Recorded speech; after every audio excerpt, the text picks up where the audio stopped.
हम कथा सुनाते राम सकल गुण धाम की, हम कथा सुनाते राम सकल गुण धाम की। ये रामायण है पुण्य कथा श्री राम की, ये रामायण है पुण्य कथा श्री राम की। जम्बूद्वीपे भरत खंडे आर्यावर्ते भारत वर्षे, एक नगरी है विख्यात अयोध्या नाम की। यह जन्म भूमि है परम पूज्य श्री राम की, यह जन्म भूमि है परम पूज्य श्री राम की। यह रामायण है पुण्य कथा श्री राम की, यह रामायण है पुण्य कथा श्री राम की। श्री सीताराम चंद्राभ्याम नमः। श्रीमद् वाल्मीकि रामायण भारत का स्वर्णिम महाकाव्य। 38वां सर्ग। राजा दशरथ का सीता को वल्कल धारण कराना अनुचित बताकर कैकेयी को फटकारना और श्रीराम का उनसे कौसल्या पर कृपा दृष्टि रखने के लिए अनुरोध करना। सीताजी सनाथ होकर भी जगन्नाथ की भांति चीरवस्त्र धारण करने लगी, तब सब लोग चिल्ला चिल्ला कर कहने लगे, राजा दशरथ, तुम्हें धिक्कार है। वहां होने वाले उस कोलाहल से दुखी हो इक्ष्वाकुवंशी महाराज दशरथ ने अपने जीवन, धर्म और यश की उत्कट इच्छा त्याग दी। फिर वे गरम सांस खींचकर अपनी भार्या कैकेयी से इस प्रकार बोले, कैकेयी, सीता कुश चीर वल्कल वस्त्र पहनकर वन में जाने के योग्य नहीं है। यह सुकुमारी है, बालिका है और सदा सुखों में ही पली है। मेरे गुरुजी ठीक कहते हैं कि यह सीता वन में जाने योग्य नहीं है। राजाओं में श्रेष्ठ जनक की यह तपस्विनी पुत्री क्या किसी का भी कुछ बिगाड़ती है? जो इस प्रकार जनसमुदाय के बीच किसी किंकर्तव्य विमूढ़ भिक्षुकी के समान चीर धारण करके खड़ी है। जनक नंदिनी अपने चीर वस्त्र उतार डाले। यह इस रूप में वन जाए ऐसी कोई प्रतिज्ञा मैंने पहले नहीं की है और न किसी को इस तरह का वचन ही दिया है। अतः राजकुमारी सीता संपूर्ण वस्त्रालंकारों से संपन्न हो, सब प्रकार के रत्नों के साथ जिस तरह भी वह सुखी रह सके उसी तरह वन को जा सकती है। मैं जीवित रहने योग्य नहीं हूं। मैंने तेरे वचनों में बंधकर एक तो यूं ही नियम शपथ पूर्वक बड़ी क्रूर प्रतिज्ञा कर डाली है, दूसरे तूने अपनी नादानी के कारण सीता को इस तरह चीर पहनाना प्रारंभ कर दिया। जिस प्रकार बांस का फूल उसी को सुखा डालता है, उसी प्रकार मेरी की हुई प्रतिज्ञा मुझी को भस्म किए डालती है।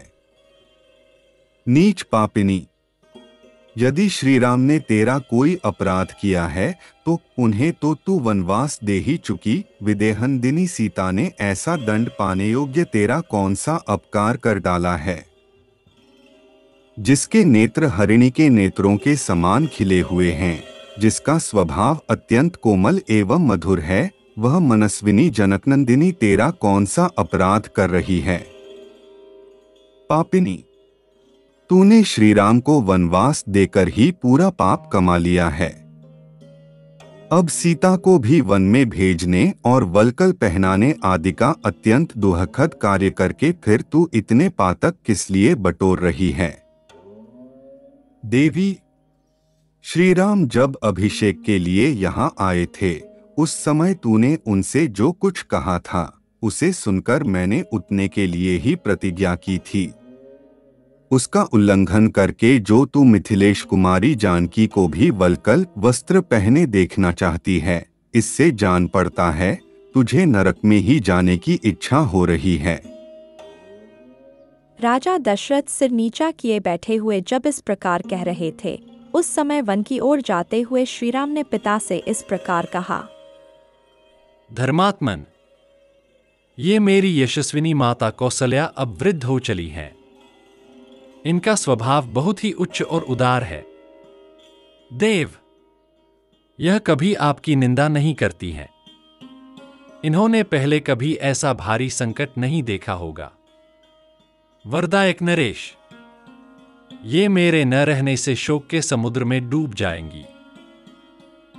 आप सदा इनका अधिक सम्मान करते रहें।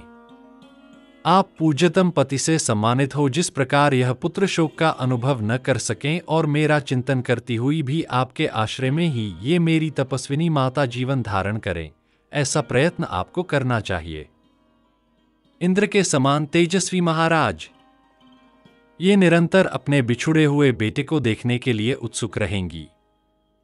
कहीं ऐसा न हो मेरे वन में रहते समय ये शोक से कातर हो अपने प्राणों को त्याग करके यमलोक को चली जाए।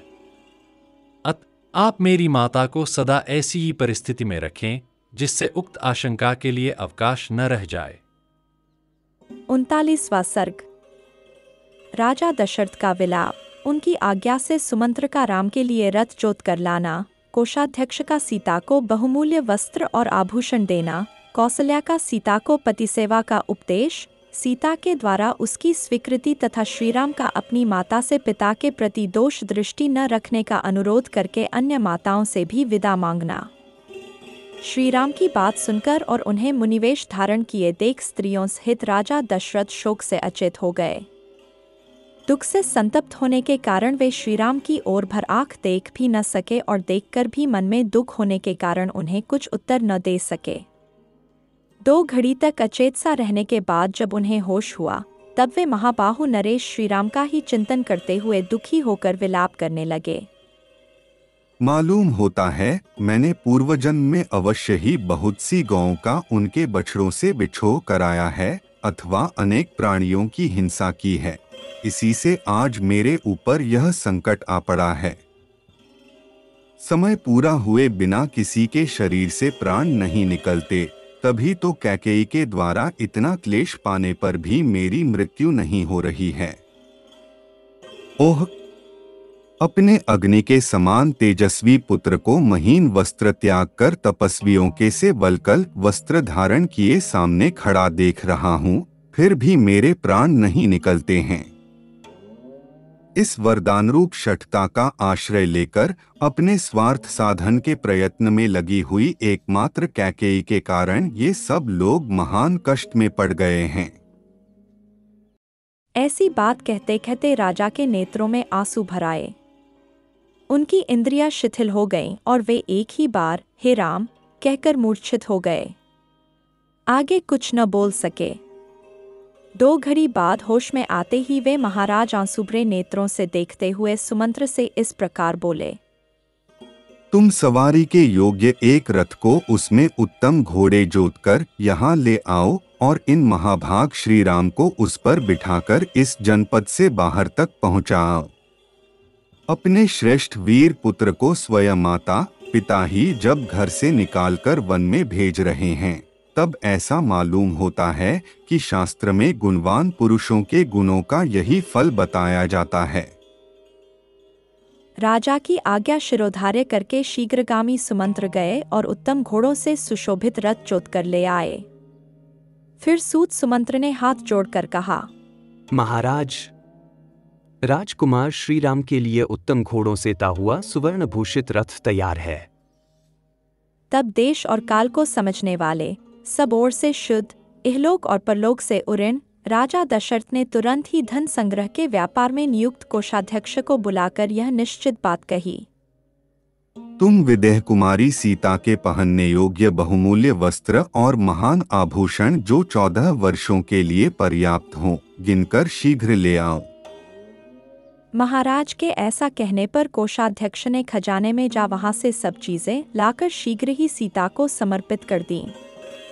उत्तम कुल में उत्पन्न अथवा अयोनिजा और वनवास के लिए प्रस्थित विदेह कुमारी सीता ने सुंदर लक्षणों से युक्त अपने सभी अंगों को उन विचित्र आभूषणों से विभूषित किया। आभूषणों से विभूषित हुई विदेहनदिनी सीता उस घर को उसी प्रकार सुशोभित करने लगी जैसे प्रातःकाल उगते हुए अंशुमाली सूर्य की प्रभा आकाश को प्रकाशित करती है। उस समय सास कौसल्या ने कभी दुखद बर्ताव न करने वाली मिथिलेश कुमारी सीता को अपनी दोनों भुजाओं से कसकर छाती से लगा लिया और उनके मस्तक को सूंघ कर कहा, बेटी, जो स्त्रियां अपने प्रियतम पति के द्वारा सदा सम्मानित होकर भी संकट में पड़ने पर उसका आदर नहीं करती हैं, वे इस संपूर्ण जगत में अस्ति दुष्टा के नाम से पुकारी जाती हैं। दुष्टा स्त्रियों का यह स्वभाव होता है कि पहले तो वे पति के द्वारा यथेष्ट सुख भोगती हैं, परंतु जब वह थोड़ी सी भी विपत्ति में पड़ता है तब उस पर दोषारोपण करती और उसका साथ छोड़ देती हैं।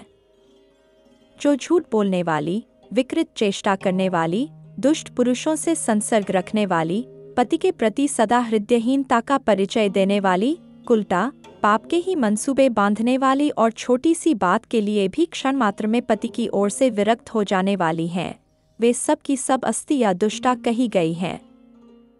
उत्तम कुल, किया हुआ उपकार, विद्या, भूषण आदि का दान और संग्रह, पति के द्वारा स्नेहपूर्वक अपनाया जाना, यह सब कुछ दुष्टा स्त्रियों के हृदय को नहीं वश में कर पाता है, क्योंकि उनका चित्त अव्यवस्थित होता है।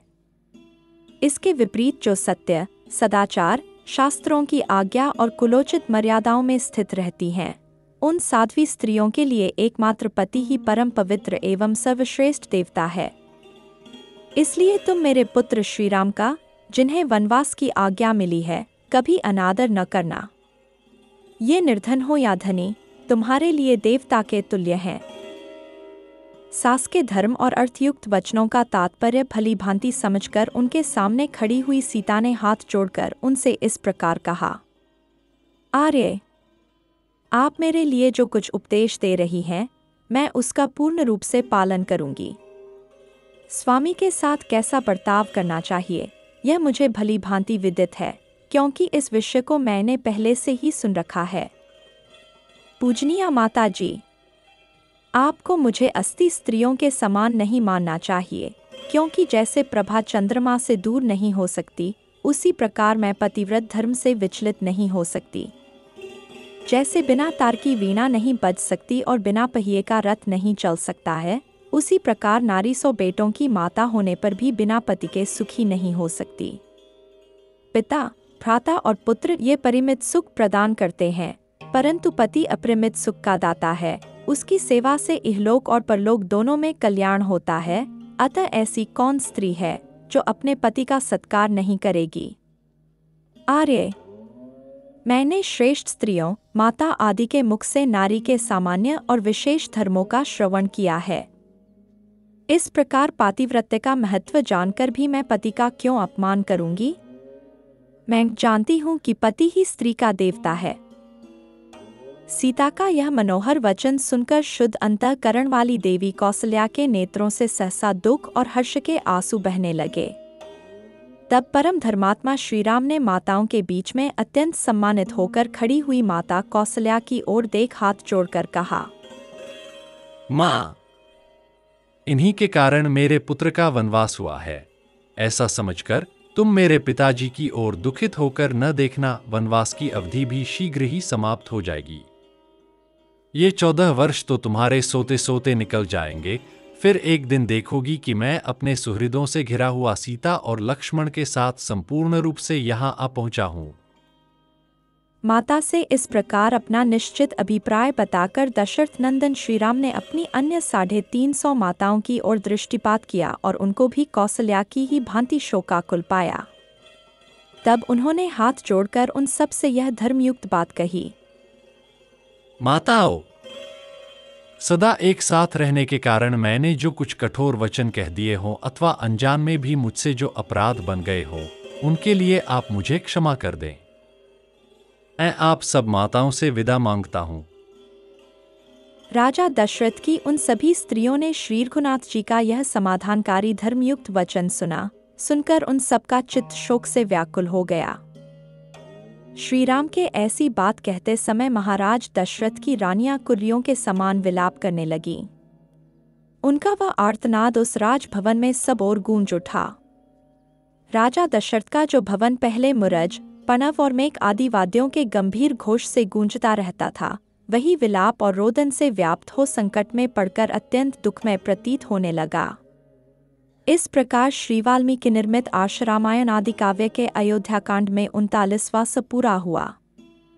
हम कथा सुनाते राम सकल गुण धाम की, हम कथा सुनाते राम सकल गुण धाम की, ये रामायण है पुण्य कथा श्री राम की, ये रामायण है पुण्य कथा श्री राम की। जम्बूदीपे भरत खंडे आर्यावर्ते भारत वर्षे, एक नगरी है विख्यात अयोध्या नाम की, यह जन्म भूमि है परम पूज्य श्री राम की, यह जन्म भूमि है परम पूज्य श्री राम